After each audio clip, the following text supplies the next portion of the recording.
There was a gentleman standing in the hallway. He came toward me with a knife, held that to my throat, and it became obvious that he wasn't there for money.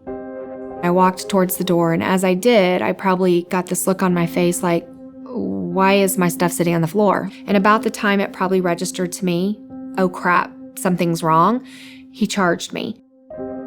Something told me to keep watching him. And I proceeded to go to the train station. Kept this man in the corner of my eye. And next thing I know, I heard running. And that was it. I went to my mom's room and I just whispered. A man just came through my window and raped me. He covered my mouth with a gloved hand and put a knife to the left side of my throat and said, "Shut up, I'm going to kill you." When he grabbed me, I clearly remember two thoughts going through my mind. The first was, I need to stay calm. And the second thought was, I need to get a good look at this guy, because if I survive this, I want to be able to identify him. When I went to the police station and they asked me for a description, I was solid, man. I knew who this person was. I go through the photos and I get to this one, and it was him. And I paused for a minute and I said, I think this is him. And the officer said, Debbie, you have to be sure. And I was sure, but it was just a pause of, this is life-changing for everybody. 27 years after the attack, two detectives proceeded to tell me that the DNA that they had pulled from the case did not match Thomas Hainsworth, and that it did match someone that had been put into prison. His name was Leon Davis.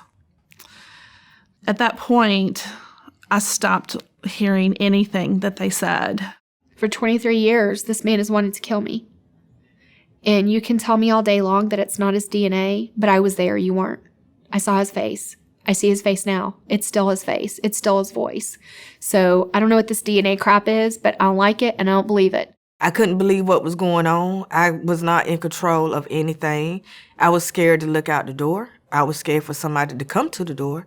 I was scared for the phone to ring, because now who I thought was the bad guy, it wasn't him.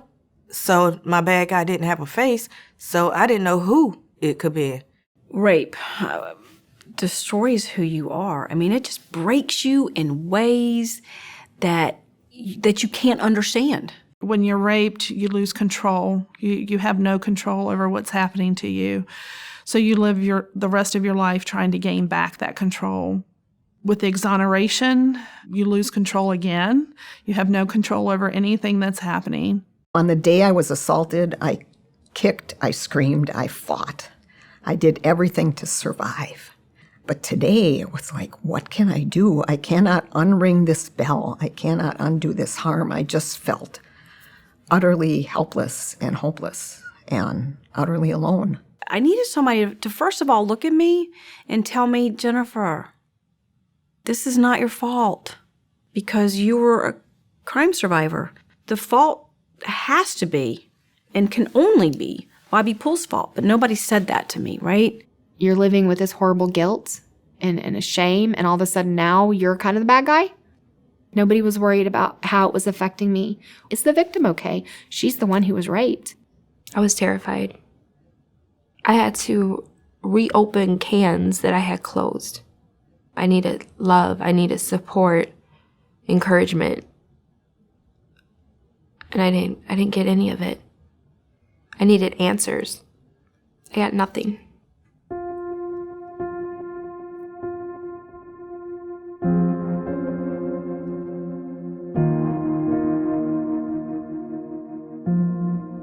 As a victim, as a survivor, as a family member, what do you need going forward to continue your healing? Shortly after the exoneration, the Wisconsin Innocence Project gave me Jennifer Thompson's name. This is a rape survivor who has gone through something very similar to you. If you had scripted something for a support person to say to a survivor of an exoneration, you could not have written a script that was more helpful than what Jennifer said to me.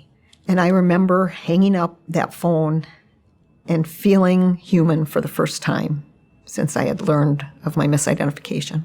When I met Miss Jennifer in face, person to person, she hugged me, and that was really honestly the first time that I was able to just breathe and exhale. She just held me, let me know it was okay, and I was going to get through it. The opportunity to actually meet face-to-face other survivors was just an incredible feeling. To sit in a very safe environment and share your feelings about things that had happened and how you dealt with them. And there's so many things that are so common in everybody's story that you just go, oh, me too, me too. Please reach out to Healing Justice because we're here for you and we want to be here for you, and we'll wrap you around with support. And you will never, ever walk this alone.